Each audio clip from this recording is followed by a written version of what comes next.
السلام علیکم ورحمۃ اللہ وبرکاتہ۔ امید کرتا ہوں کہ آپ حضرات خیریت سے ہوں گے۔ دوستو، دعوت و تبلیغ کا کام کس درجے کا ہے؟ آئیے اس کی جانکاری کے لیے میں آپ حضرات کے سامنے دارالعلوم دیوبند کا فتویٰ پیش کر رہا ہوں۔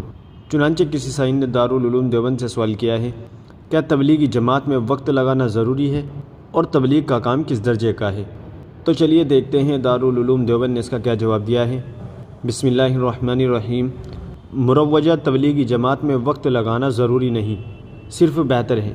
اگر آپ نے تبلیغی جماعت میں وقت نہیں لگایا تو اللہ تعالیٰ کے یہاں کوئی پکڑ نہیں ہوگی۔ البتہ ہر آدمی کو دین سیکھنا اور علم دین سیکھنا ضروری ہے۔ واللہ تعالی علم۔ دارالفتہ دارالعلوم دیوبند۔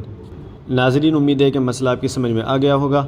ویڈیو کو زیادہ سے زیادہ شیئر کر دیجئے گا اور ہمارے چینل کو سبسکرائب بھی کر دیجئے گا۔